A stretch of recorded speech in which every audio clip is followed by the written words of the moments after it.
The morning sun streamed through the small oval windows of Flight 743, casting long rectangles of light across the blue carpet.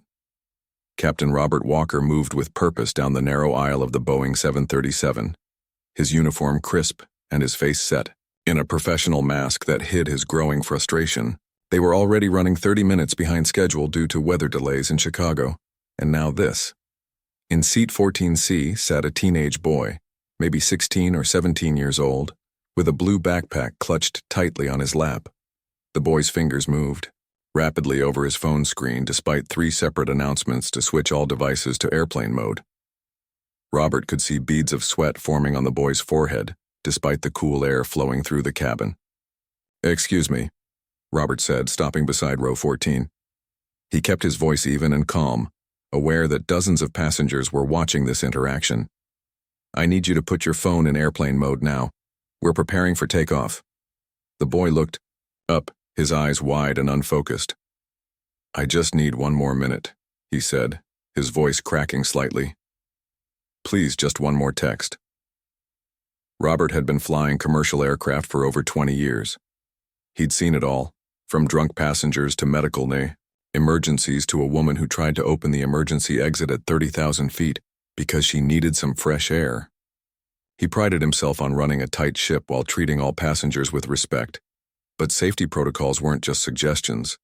They were non-negotiable. "I'm sorry, young man. The tower has given us clearance and we need to depart. Everyone on this flight has somewhere important to be." Robert gestured toward the phone. "Airplane mode now, or I'll have to ask you to deplane." The boy's hands began to shake. "You don't understand. I have to tell my dad something. It's important." Flight attendant Tina Chen approached, her professional smile firmly in place despite the tension. "Is there a problem, Captain? Our young friend here doesn't seem to understand the importance of following safety regulations," Robert explained, not taking his eyes off the boy. "He's been asked multiple times to comply." The boy's breathing quickened. "I'm trying to go to this science competition. It's in Boston. I worked all year on my project about clean water filtration systems that could help communities after natural disasters." The words tumbled out in a rush. "My dad dropped me off. He's a doctor. He had an emergency surgery. This is my first time flying alone." Robert noticed something in the boy's behavior that gave him pause. The rocking motion, the intense focus on the phone, the way he seemed overwhelmed by the noise and activity of the packed airplane. But the delay was costing the airline thousands of dollars by the minute, and other passengers were beginning to show signs of impatience. "Final warning," Robert said firmly. "Put the phone in airplane mode now." The boy pressed his lips together and shook his head, his fingers still typing frantically. "Just 10 more seconds, please." Robert made the decision that would change the course of the next few days for everyone involved. "I'm sorry, but if you can't follow safety regulations, I cannot allow you to remain on this aircraft." He nodded to Tina, who used the intercom to request assistance at the gate. 2 ground crew members boarded moments later.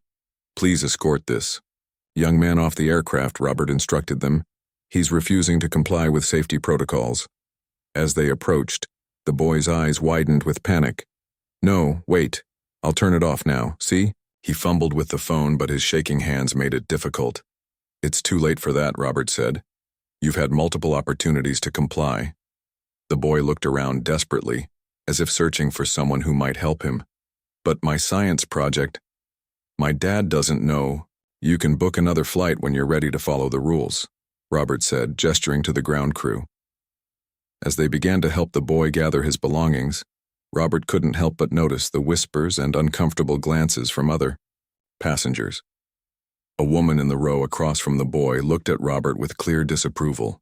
A businessman a few rows back muttered something about power trips, and Robert caught the flash of a phone camera. Someone was recording the interaction. The boy stood, clutching his backpack like a shield. "My dad is going to be so worried," he said quietly, his voice breaking. For a split second, Robert felt a twinge of doubt. Had he been too harsh? Too quick to enforce the rules without understanding the situation? But he pushed the thought away. In his line of work, safety couldn't be compromised for emotional appeals. Rules existed for a reason. Have a good day, Robert said with professional courtesy, as the ground crew began to escort the boy toward the exit. The boy walked slowly down the aisle, head down, shoulders hunched. A few passengers watched with sympathy, others with judgment, but most had already returned to their books or screens, this brief drama already fading from their attention. Robert returned to the cockpit, where his co-pilot Luis was finishing the pre-flight checks. "Everything okay back there?" Luis asked without looking up from his checklist. "Just a kid who wouldn't get off his phone," Robert replied, settling into his seat. "We'll be taking off momentarily." Luis nodded. "Tower says we've got a clear path.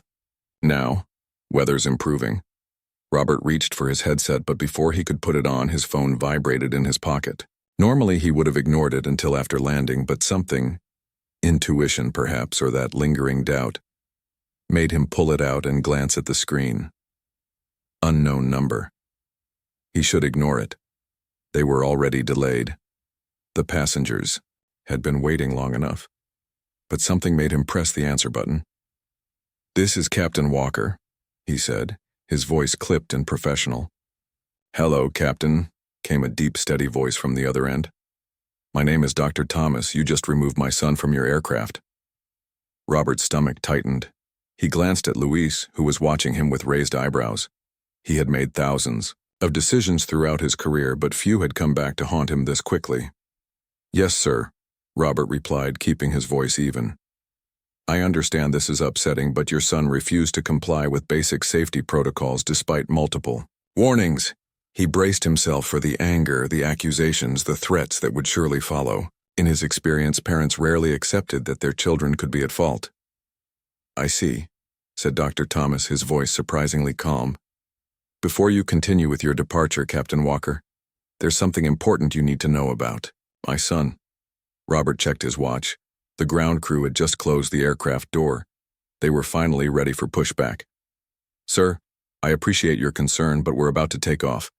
Perhaps you can speak with customer service about booking." "Another flight for—" "My son has autism," Dr. Thomas interrupted, his voice still measured but with an undercurrent of urgency. "He was texting me because it's part of his coping mechanism for flying. This is his first time traveling alone, and we practiced for months to prepare him." Robert felt as though the air had been sucked from his lungs. The rocking motion, the intense focus on the phone, the difficulty handling the disruption to his routine. The signs had been there, but he had been too focused on the rulebook to see them. "He was trying to send me one last message to let me know he was okay," Dr. Thomas continued. "When he gets overwhelmed, he sometimes can't process instructions properly or communicate his needs."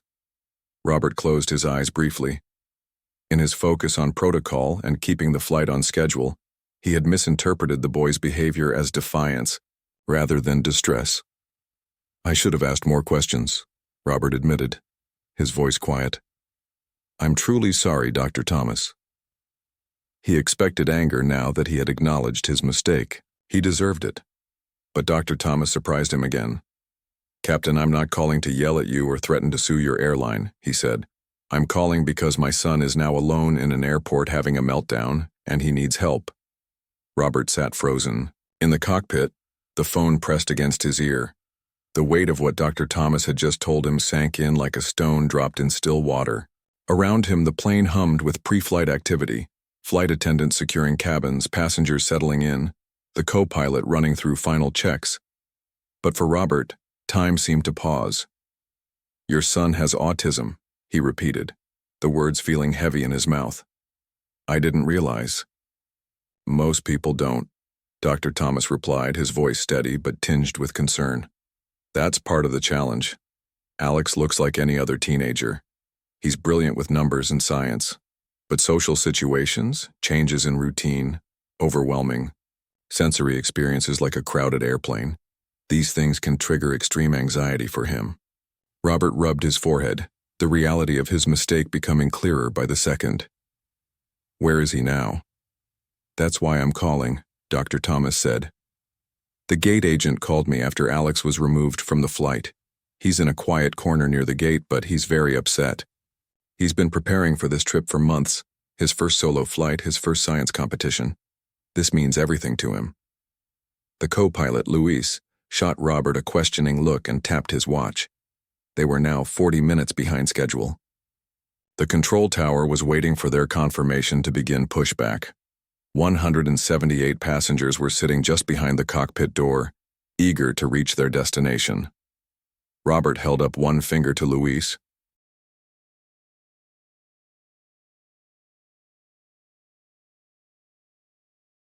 Too much input, so organizing things helps filter out the noise. Robert considered this as he bit into his own lunch. He'd spent decades following strict protocols and procedures as a pilot. The cockpit of a commercial airliner was perhaps the most ordered environment imaginable. Every switch, every gauge, every communication following exact patterns. Maybe he and Alex weren't so different after all. "I understand that," Robert said. "In flying, we have checklists for everything. The order matters, it keeps everyone safe." Alex's eyes brightened with interest. "That's why I couldn't understand why you were upset about my phone. I was following my checklist." He pulled a small notebook from his pocket and opened it to a page titled, "Flying Solo." In neat handwriting was a list. Pack backpack night before. Project notes, snacks, headphones, medication. Double-check boarding pass. Security line. Remove shoes, empty pockets, place laptop in separate bin. 4. Find gate 5. Text dad when boarding 6. Text dad final message before takeoff 7. Switch to airplane mode. See? Alex pointed to items 5 and 6. "I had to finish my checklist, it wasn't complete." Robert felt a deeper understanding wash over him. "I didn't know about your checklist, Alex. From my perspective, I just saw someone breaking the rules after being asked several times to stop. But I explained I needed to text my dad," Alex said, genuine confusion in his voice. "You did," Robert acknowledged, "but I didn't understand why it was so important. Many passengers say things are important when they really just don't want to follow the rules." Alex considered this. "So you thought I was lying?" "Not lying exactly. I thought you were like many other passengers who think the rules don't apply to them. But rules are important," Alex said firmly. "They keep things safe and orderly. I would never break an important rule." He paused, thinking. Maybe we both needed better information. Robert smiled at the simple wisdom in the boy's words. "You're absolutely right. If I had known about your autism and your checklist, I would have handled things differently. And if you had been able to explain why you needed that final text." "It's hard for me to explain things when I'm stressed," Alex admitted. "Words get all jumbled up in my head. That's why Dad and I make checklists and practice situations ahead of time." Robert nodded, understanding dawning. "And being on a plane with all those people, the noise, the unfamiliar situation, that was stressful." "Very," Alex confirmed. "Especially when you started talking to me in front of everyone. I could feel them all looking at me." He shuddered slightly at the memory. Robert felt another pang of regret. He had handled the situation in perhaps the worst possible way for someone with Alex's condition. Public confrontation, disruption to a carefully planned routine, and abrupt changes with no warning. "I have a lot to learn," Robert admitted. "In all my years of flying, we've had some training about passengers with special needs, but it was mostly focused on physical disabilities, wheelchairs, oxygen, service animals. We haven't had much training about invisible conditions like autism." Alex took a sip of his water. "Dad says that's common. People see me and expect me to behave like everyone else because I look like everyone else. But my brain processes things differently." "Can you tell me more about that?" Robert asked, genuinely interested. "If you don't mind." Alex straightened in his seat, clearly comfortable with the topic. "It's like my senses are turned up extra loud sometimes. Bright lights seem brighter. Loud noises are almost painful. Too many people talking at once becomes this overwhelming jumble that I can't sort through." "That sounds challenging," Robert said. "It can be," Alex agreed. "But there are good parts too. I notice details others miss. I can focus really intensely on things that interest me. That's how I developed my filtration system. I spent hours studying water purification methods, testing different materials, calculating flow rates and contamination levels. His eyes lit up as he spoke about his project, hands moving expressively, his earlier anxiety seemingly forgotten. The competition in Boston has university scouts, Alex continued. If they like my project, I might get a scholarship. Dad's been saving for college, but with Mom gone, it's been hard. Robert paused, his sandwich halfway to his mouth. Your mom? Alex's animation dimmed slightly. She died 3 years ago. Cancer. Dad says she was the bravest person he ever knew. I'm sorry, Robert said softly, understanding even more why this trip meant so much to both Alex and his father. That must have been very difficult. Alex nodded. It was. After she died, Dad and I had to figure out a lot of things. He learned all about autism to help me better. He even joined a support group for single parents of kids with special needs. Pride crept back into his voice. He works really hard at the hospital, but he never misses our Tuesday pizza nights or my science competitions. Robert felt a new wave of admiration for Dr. Thomas, a single father, a busy surgeon, and a dedicated parent who had prepared his son for this journey with such care and thoughtfulness. Your dad sounds like an exceptional person, Robert said. He is, Alex agreed, simply. That's why I needed to send that final text. It's our tradition. I always text him before big moments. He says it's like Mom is watching over both of us that way. Robert swallowed hard, understanding now the deeper significance of that text message he had prevented. It wasn't just about a checklist or routine. It was about connection, about honoring a family tradition in the absence of Alex's mother. I'm truly sorry, Alex, he said. If I had known... It's okay, Alex interrupted. Dad says people can only make decisions based on the information they have. You didn't have all the information. The wisdom in those words struck Robert again. How many other passengers had he encountered over the years whose behavior he had misinterpreted? How many times had he made judgments based on incomplete information? As they finished their lunch, Robert's phone rang. It was the gate agent for their evening flight to Boston. Captain Walker, I've processed the changes you requested. We can pre-board the passenger you mentioned, and I've noted the accommodation for his phone use before takeoff. Thank you, Linda, Robert replied.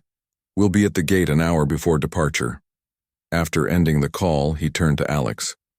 That was about our flight tonight. Everything's arranged for you to board early and have time to text your dad before takeoff. Relief washed over Alex's face.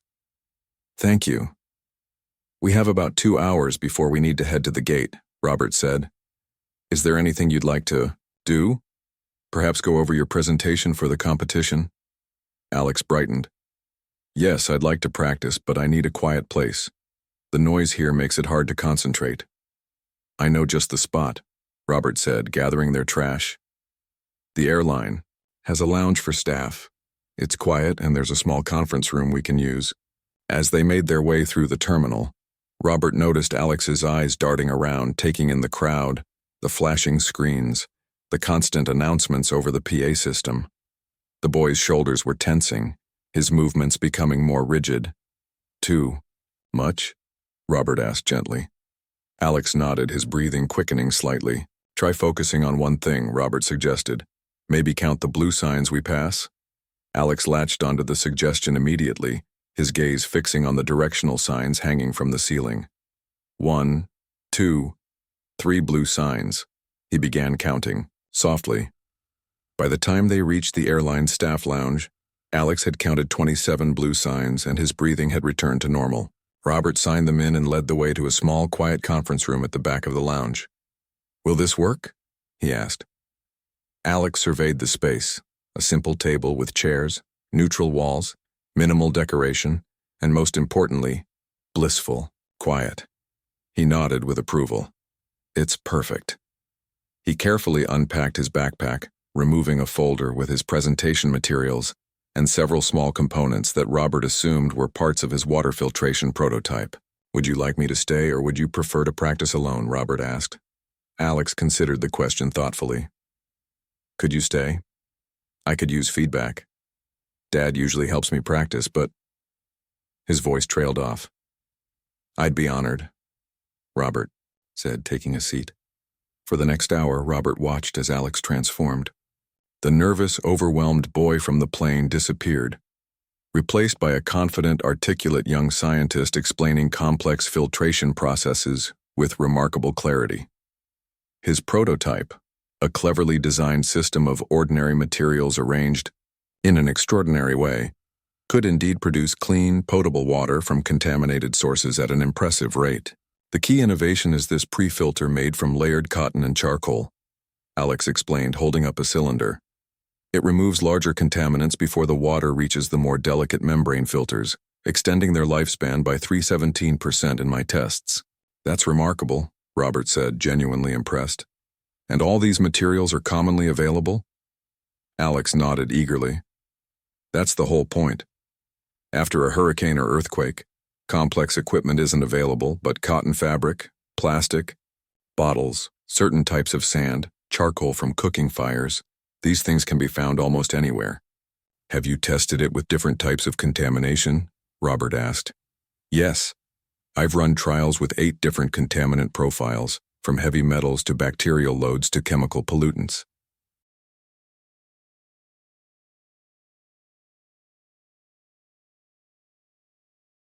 Even a 99.7% reduction in harmful bacteria. It's less effective with certain industrial chemicals, but still reduces them to safer levels in most cases. As Alex continued his presentation, Robert found himself forgetting that this was a teenage boy with autism. He was simply listening to a brilliant young mind sharing a potentially life-saving innovation.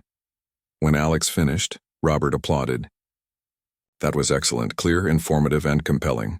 Those university scouts would be crazy not to offer you a scholarship. Alex beamed at the praise. Really? You think it was good? I know it was, Robert assured him. But may I offer one small suggestion? Alex nodded eagerly. When you showed the comparison graph of your system versus commercial filters, you moved past it quickly. That's actually one of your strongest points. How your system performs nearly as well as expensive commercial filters, but can be built for a fraction of the cost with locally available materials. I'd emphasize that more. Alex considered this feedback, then nodded again. You're right. That's what makes my system practical for emergency situations.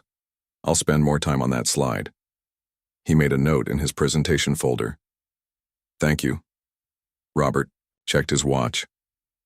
We should head to the gate soon. How are you feeling about the flight? Alex took a deep breath. Better now. Knowing what to expect helps a lot. Let's go through it again, Robert suggested. We'll go to the gate. You'll board first before the other passengers. You'll have time to settle in your seat and send your text to your dad.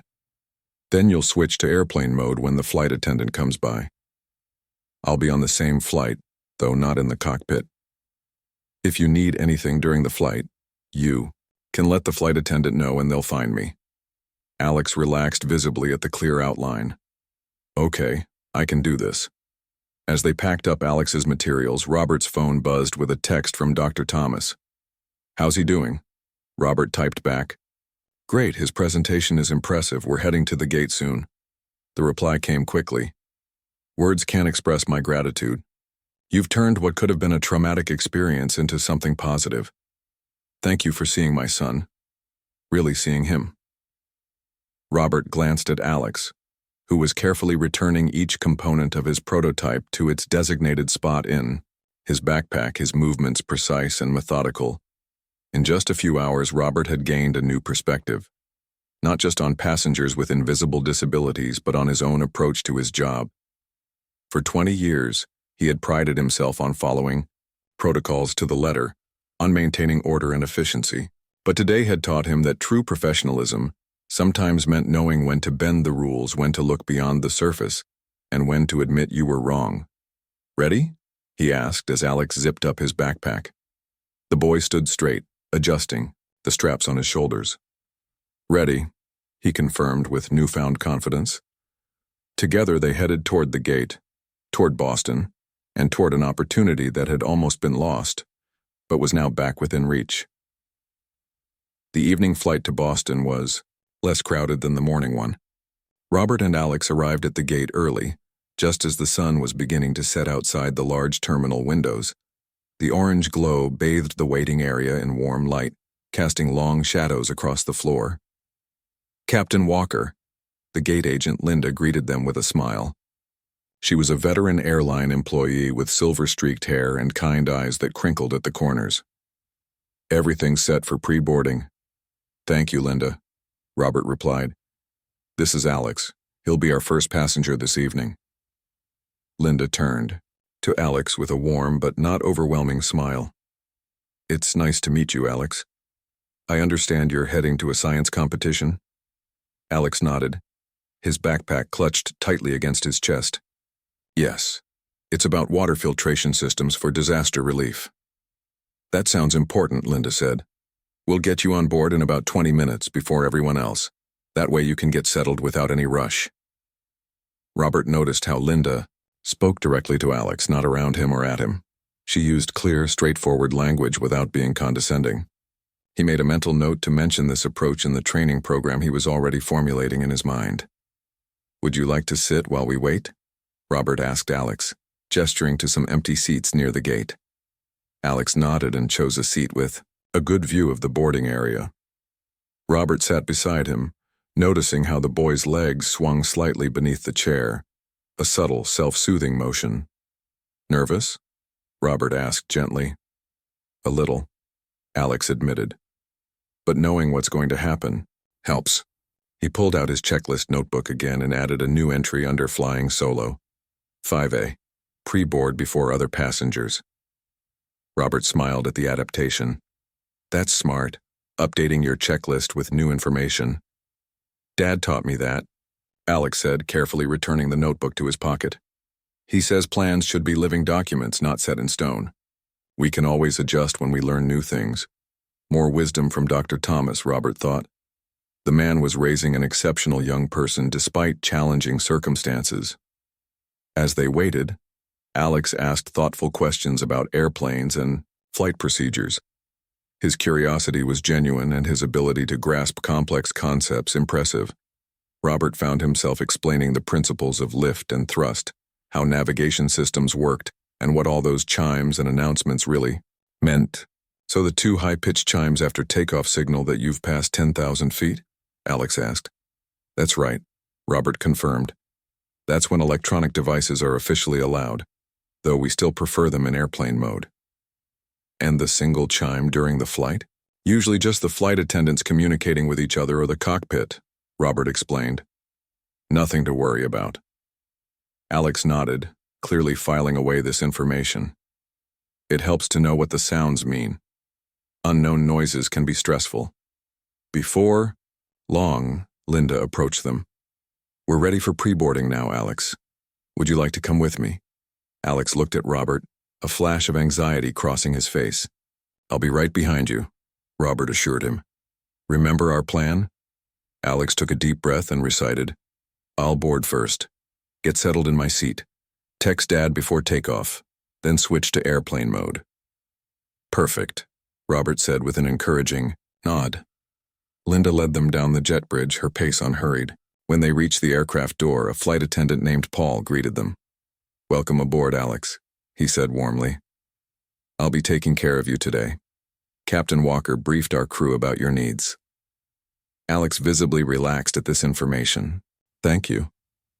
"You're in seat 14A, Paul continued. "That's a window seat, which I hear you prefer. Would you like me to show you there now?" Alex nodded and Paul led him into the cabin. Robert followed, watching as Alex carefully made his way down the aisle, his hand trailing along the seat backs for stability. When they reached row 14, Alex carefully stowed his backpack under the seat in front of him rather than in the overhead bin. Robert understood without asking. Alex would want his important items within reach. "All set?" Paul asked after Alex had fastened his seatbelt. "Yes," Alex replied. "When should I text my dad?" "Right before we close the aircraft door," Paul explained. "I'll come by and let you know when it's time. You'll have a few minutes to send your message and then switch to airplane mode." Alex nodded, clearly appreciating the clear timeline. Robert, standing nearby, felt a surge of pride in his airline colleagues. When briefed properly, they had adapted seamlessly to accommodate Alex's needs. I'll be in seat 22C, Robert told Alex. Not far away. Paul or any of the flight attendants can find me if you need anything. Thank you, Alex said. Then, with unexpected directness, why are you doing all this? You could have just let me miss the competition. The question caught Robert off guard with its honesty. He considered his answer carefully. Because I made a mistake this morning, he said finally. And when you make a mistake, you should try to fix it. But more than that, he paused, finding the right words. I've been flying for 20 years, and sometimes I forget that behind every passenger is a story, a reason they're traveling that matters deeply to them. Your competition, your project that could help people in disasters, that matters. It deserves my effort to make it right. Alex studied Robert's face as if assessing his sincerity. My dad says that character is what you do when fixing a mistake, is harder than walking away. Robert smiled. Your dad is a very wise man. He is, Alex agreed simply. I should let you get settled, Robert said. Other passengers will be boarding soon. Remember, if you need anything, ask Paul to find you, Alex finished. I remember. Robert nodded and made his way back to his own seat. As a commercial pilot, he rarely experienced flights from a passenger's perspective. He settled into 22C, watching as the plane gradually filled with travelers, business people tapping away on laptops until the last possible moment, families corralling excited children, elderly couples helping each other stow bags, each with their own story, their own reason for flying today. About 15 minutes into the boarding process, Paul stopped by Robert's seat. Just wanted to let you know that Alex sent his text and switched to airplane mode without any issues, he reported. He seems comfortable. Thank you, Paul, Robert said gratefully. It's no problem, Paul replied. Actually, I have a nephew on the spectrum. Little, different presentation than Alex, but I understand some of the challenges. He hesitated, then added, What you're doing for this kid, it's good. Not many would take responsibility like this. Before Robert could respond, Paul was called away to help another passenger. The flight filled to about 3/4 capacity, and soon they were pushing, back from the gate. As the plane taxied toward the runway, Robert found himself running through his usual pre-flight mental checklist out of habit, though he had no responsibilities on this flight. The familiar feeling of acceleration pressed him back against his seat as they took off, climbing steadily into the darkening sky. Once they reached cruising altitude, Robert unfastened his seatbelt and made his way forward to check on Alex.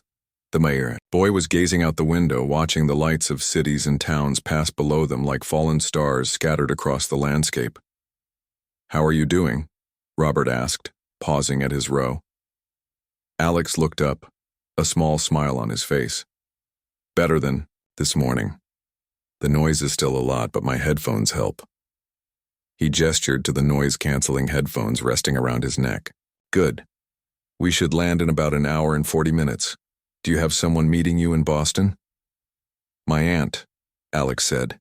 She's a professor at MIT. She's picking me up at the airport, and I'm staying with her during the competition. Sounds like scientific thinking runs in your family, Robert observed. Alex nodded. Mom was a research chemist before she got sick. Dad's the surgeon. Aunt Helen does robotics engineering. I guess it's in my DNA. Robert smiled. Well, if you need anything during the flight, I know where to find you. Alex finished with a hint of teenage exasperation that made Robert chuckle. Despite his special needs, Alex was still very much a teenager. Robert returned to his seat, reflecting on the day's events. What had started as a routine flight had transformed into something much more significant. A lesson in empathy, in looking beyond the surface, in questioning his own assumptions. About halfway through the flight, the captain's voice came over the intercom, making standard announcements about their progress and the weather in Boston. Robert listened with professional interest, noting the slightly different phrasing this captain used compared to his own style. A few minutes later, his phone buzzed with a text.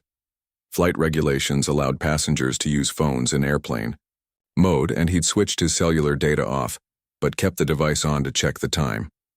The message was from Dr. Thomas, sent before takeoff, but only now appearing on Robert's phone. "Alex texted me before your flight left." He sounds calm and positive. "I can never thank you enough for turning this around. Most people would have moved on with their day. Your compassion will not be forgotten." Robert felt a warmth spread through his chest that had nothing to do with the cabin temperature. He couldn't reply until they landed, but he reread the message several times. For most of his career, success had been measured in on-time departures, smooth landings, and incident-free flights. Important metrics, certainly, but perhaps incomplete. Perhaps true success also included moments like this: recognizing a mistake, making it right, seeing the person behind the passenger. As the flight attendants prepared the cabin for landing, Robert checked on Alex once more. The boy had his presentation materials spread carefully on his tray table, reviewing his notes with intense focus. "Almost there," Robert said. "Nervous about tomorrow?" Alex looked up, considering the question. "Yes and no. I'm nervous about the crowds and the judges asking unexpected questions, but I'm confident in my project. I've tested it thoroughly and the data supports my conclusions." "That's a healthy perspective," Robert said. "It's okay to be nervous about the parts that are challenging for you, while still being confident in your work." Alex nodded. "Dad says feelings are just information. They tell us something, but they don't have to control us." "More wisdom from Dr. Thomas," Robert observed with a smile. "He had to learn a lot after Mom died," Alex said, his voice softening. "He says we've been teaching each other ever since." The plane began its descent into Boston, the cabin lights dimming slightly as they dropped through cloud cover. Alex carefully packed away his materials, following the flight attendant's instructions precisely. As the wheels touched down on the runway, Robert felt a sense of completion. Mission accomplished. Alex would make his competition, would share his remarkable filtration system with scientists who could help bring it to communities in need. After they had taxied to the gate and the seatbelt sign was turned off, Robert waited for most passengers to deplane before approaching Alex again. "Ready to go?" he asked. Alex stood, carefully adjusting his backpack straps. "Yes, Aunt Helen should be waiting at baggage claim." They made their way through the terminal together, Robert walking slightly behind to let Alex set the pace. The boy moved with purpose, clearly more comfortable now that the most stressful part of his journey was behind him. Near the security exit, a woman with curly gray hair and rectangular glasses stood scanning the crowd. Her face lit up when she spotted Alex. "There's my aunt," Alex said, picking up his pace slightly. As they approached, Helen opened her arms for a quick hug, which Alex accepted briefly before stepping back. "You made it," she said warmly. "How was the flight?"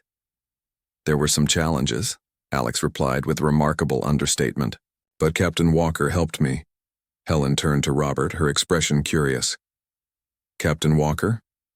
Robert extended his hand. "Robert Walker. I was the pilot on Alex's original flight this morning." Understanding dawned in Helen's eyes.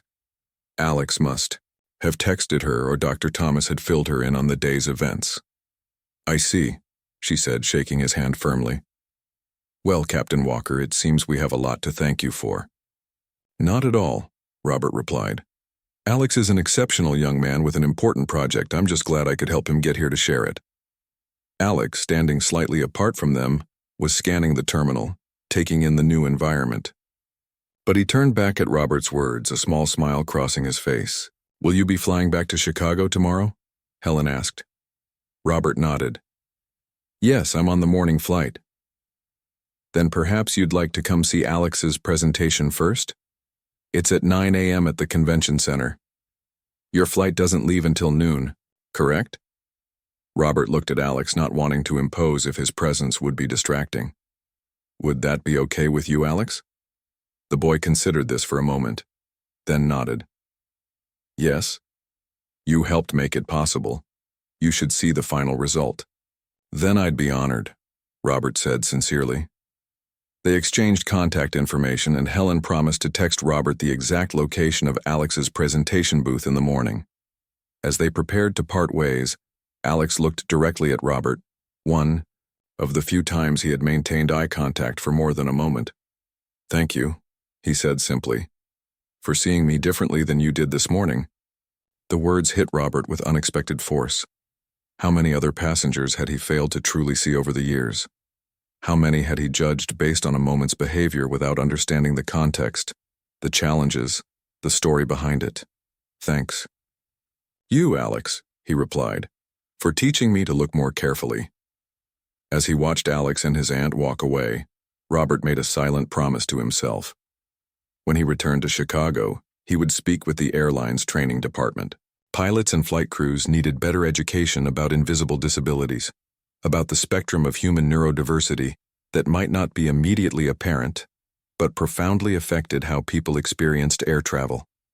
This wouldn't be the end of the story. It would be the beginning of something new, for Alex, for Robert, and perhaps for many future passengers whose journeys would be a little easier because of what had happened today. Robert checked into his hotel, ordered room service, and called his wife to tell her about his unexpected day. As he described meeting Alex, the competition, and his plans to attend the presentation tomorrow, she listened thoughtfully. "Sounds like you learned something important today," she observed. "I did," Robert agreed. "After 20 years of flying, I thought I had seen it all. Turns out I was just seeing the surface." "Will you get in trouble for giving up your flight?" she asked. "Maybe a bit," he admitted. "But some things are more important than protocols. Look at you, breaking rules," she teased gently. "I'm proud of you, Rob." As he prepared for bed, Robert checked his phone one last time. There was another message from Dr. Thomas, this one with a photo attached. It showed Alex in his aunt's living room carefully setting up his project for a practice run. The boy's face was focused, determined, and undeniably excited. The caption read, "Tomorrow he shows the world what he can do. Thank you for making it possible." Robert set his alarm for early morning. He wouldn't miss this presentation for anything in the world. Morning light streamed through the tall windows of the Boston Convention Center, illuminating rows of display booths where young scientists from across the country stood beside their projects. The air hummed with excitement. Judges in blue blazers moved purposefully from station to station, clipboards in hand, while proud parents and teachers hovered nearby, offering last-minute encouragement to nervous competitors. Robert arrived, 15 minutes early, following Helen's texted directions to booth 47 in the Engineering Solutions section. He spotted Alex immediately.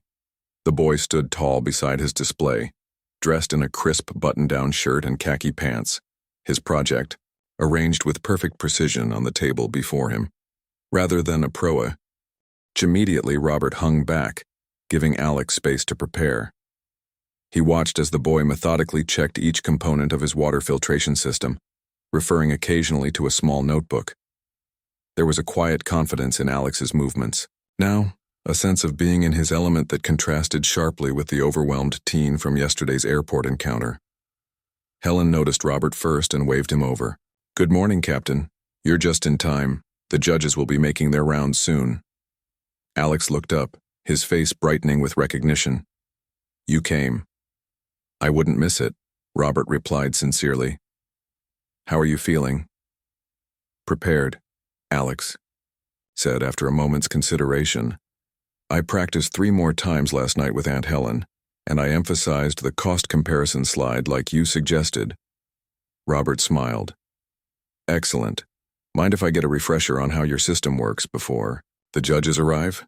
Alex nodded eagerly and launched into an explanation of his filtration system. With the pressure of travel behind him and the comfort of being in his area of expertise, he spoke with remarkable clarity and enthusiasm. His hands moved confidently over the components as he described each stage of the purification process.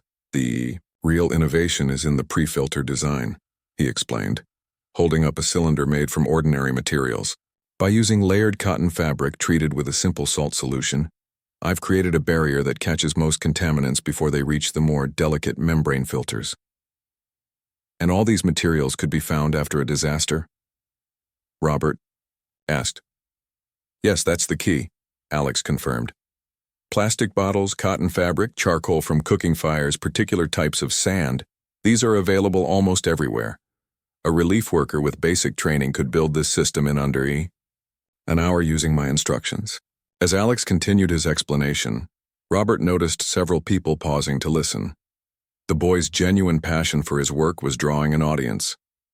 The system produces up to 15 gallons of potable water per hour, Alex concluded. That's enough for 75 people each day, at a cost of approximately 12 cents per gallon. Commercial portable systems cost at least 15 times more and require specialized parts that aren't available in disaster zones. A woman in a blue blazer had joined the small crowd. She stepped forward now, introducing herself as Dr. Chen, from the judging committee. That's an impressive flow rate, she noted, examining the system. Have you tested it with different contaminant profiles? Alex nodded confidently. Yes, ma'am. I've run trials with 8 distinct contaminant profiles. He directed her attention to a detailed chart on his display board. The system achieves 99.7% reduction in harmful bacteria, 94.2% reduction in most chemical pollutants, and 89.3% reduction in heavy metals. It's most effective with biological contaminants, which are the primary concern in most disaster situations. Dr. Chen made notes on her clipboard, asking several more technical questions that Alex answered with remarkable precision. Robert couldn't help but feel proud, though he had known the boy for less than a day. When the judge moved on to the next booth, Helen squeezed her nephew's shoulder gently. You were fantastic, Alex beamed. I remembered to make eye contact like, we practiced even though it was difficult. You did great, Robert agreed. Your explanation was clear and compelling. Over the next hour, 3 more judges visited Alex's booth. Each left looking impressed, making detailed notes on their clipboards. Between official evaluations, other student competitors and interested observers stopped by, and Alex patiently explained his system to each of them. You're a natural teacher, Robert observed during a quiet moment. Alex considered this. I like explaining things that matter. Clean water matters. It saves lives. The simple truth of this statement struck Robert. In his decades of flying, he had transported countless passengers to business meetings, vacations, family gatherings, all important in their own ways. But here was a teenager whose work could directly save lives during disasters, who had devoted himself to solving a problem that affected the most vulnerable people around the world. Your mom would be very proud, Robert said quietly. Alex's eyes glistened briefly.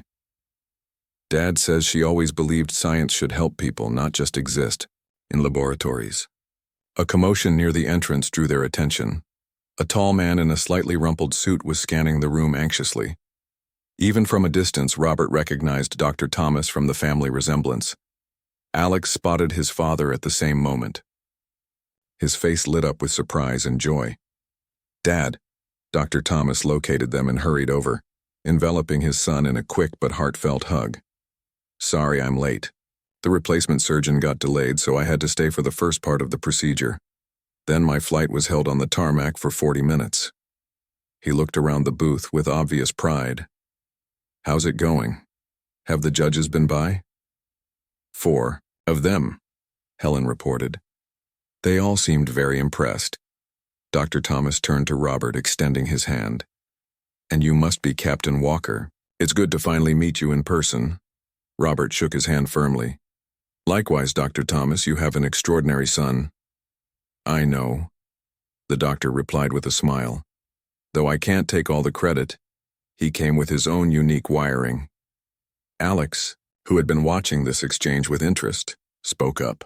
Dad, Captain Walker came to see my presentation even though he has a flight back to Chicago soon.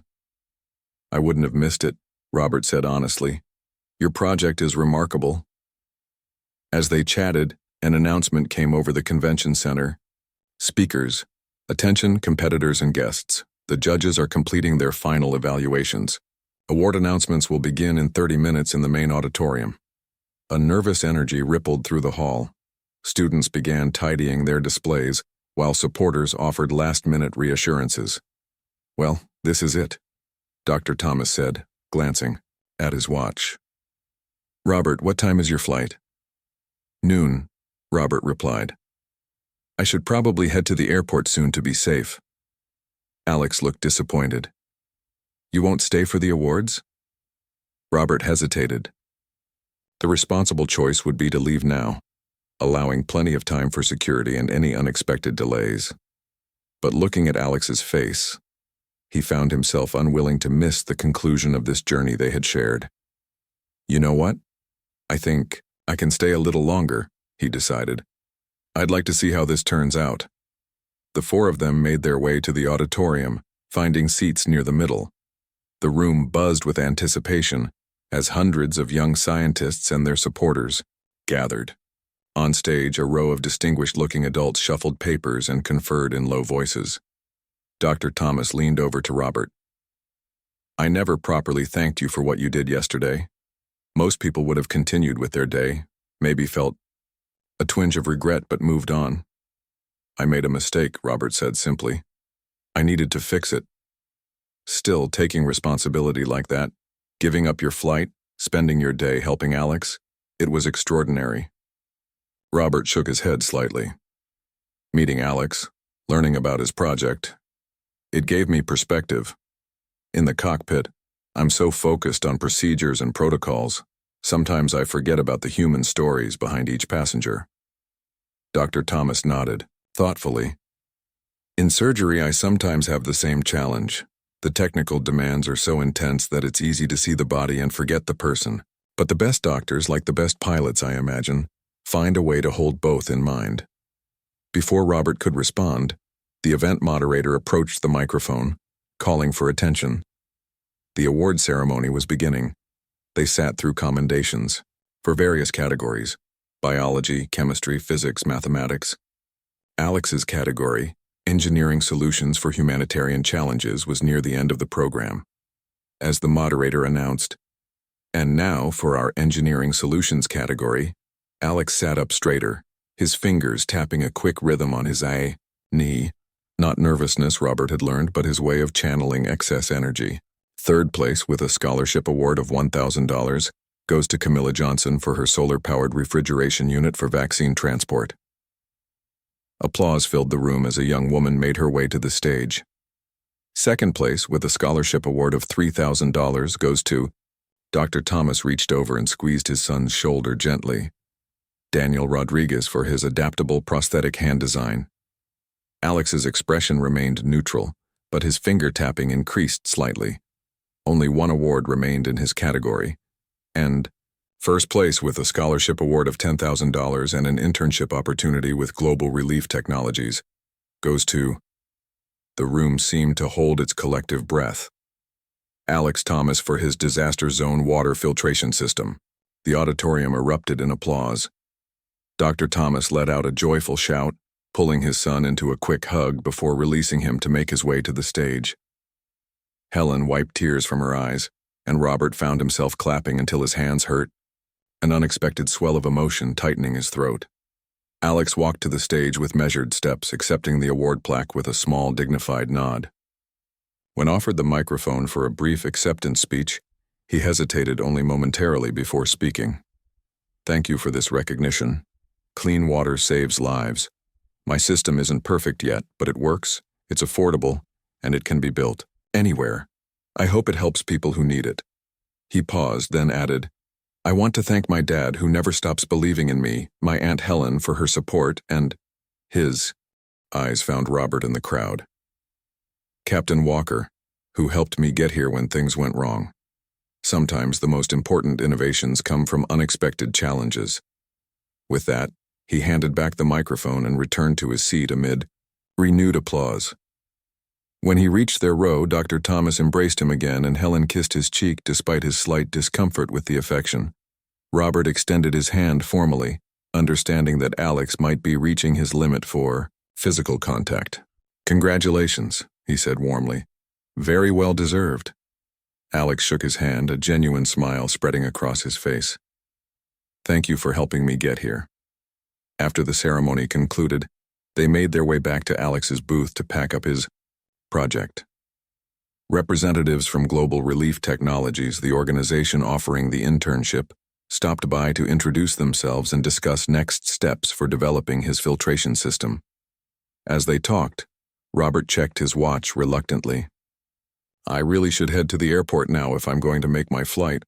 Dr. Thomas nodded understanding. "Of course. We can't have you missing your flight after all you've done to ensure Alex made his competition." "Before you go," Alex said, reaching into his backpack. He pulled out a small notebook, not his personal one with the checklists, but a new one with a blue cover. "I want you to have this. It's my design notebook for the filtration system. All my calculations and test results. I have digital copies of everything, so I don't need it anymore." Robert accepted the notebook, touched by the gesture. "Are you sure? This represents months of your work." Alex nodded firmly. "I want you to have it, to remember." "I won't forget," Robert promised, carefully placing the notebook in his carry-on bag. "And I'll be watching for news about your filtration system changing lives around the world."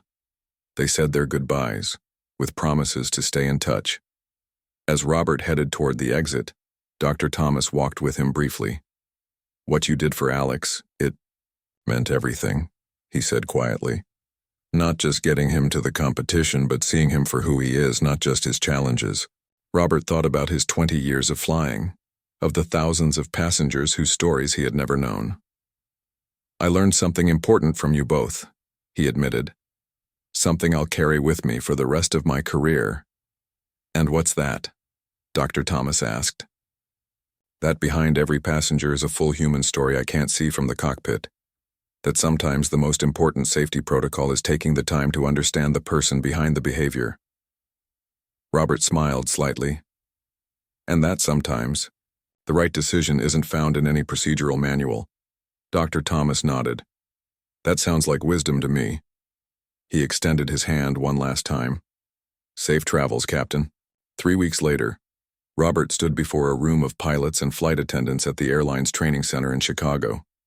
On the screen behind him was a presentation titled, "Beyond the Checklist: Understanding Passengers with Invisible Disabilities." As aviation professionals, we're trained to prioritize safety above all else, and rightly so, he began. But sometimes in our focus on procedures and protocols, we miss the human element of our work. I want to share a story that changed my perspective. A story about a brilliant young scientist, a water filtration system that could save lives, and how I almost prevented both from reaching their destination because I failed to look beyond the surface. As Robert shared Alex's story, with the family's permission and names changed, he could see his colleagues' expressions shifting from professional interest to genuine engagement. "Since that day," Robert continued, "I've been working with specialists in autism and other invisible disabilities to develop new guidelines for our airline. These aren't meant to replace our safety protocols, but to enhance them, to give us additional tools for understanding and accommodating the diverse needs of our passengers." He clicked to the next slide, showing a photograph sent by Dr. Thomas the previous week. It showed Alex standing beside a relief worker in a remote village, both of them next to a functioning version of his water filtration system. Global Relief Technologies had fast-tracked the project after the competition, and the first units were already being field-tested in regions recovering from natural disasters. "This is why our work matters," Robert said, his voice earnest. "Because, when we get it right, when we balance our procedures with compassion and understanding, we don't just transport people from place to place. We help them reach their destinations in every sense of the word. We become part of their story, and they become part of ours." As the training session concluded and his colleagues approached with questions and comments, Robert felt his phone vibrate with a message. It was from Dr. Thomas with another photo attached. This one showed Alex accepting an award from a humanitarian organization, standing tall at the podium, looking directly at his audience as he explained how clean water could transform communities in crisis. The message read, "Thought you'd like to see this. He's finding his voice. Your airline's new training program will help others find theirs too. Some good things start with a missed flight after all." Robert smiled, tucking the phone back into his pocket. In a few hours, he would be in the cockpit again, flying hundreds of passengers to their various destinations. But now, as he greeted each one boarding his aircraft, he would look a little more carefully, Listen a little more closely, and remember that behind every face was a story he couldn't see from the flight deck, a story that mattered. Some lessons weren't found in flight manuals or procedural checklists. Some had to be learned through unexpected detours and second chances. And some of the most important journeys weren't measured in miles traveled, but in perspectives gained and lives changed along the way.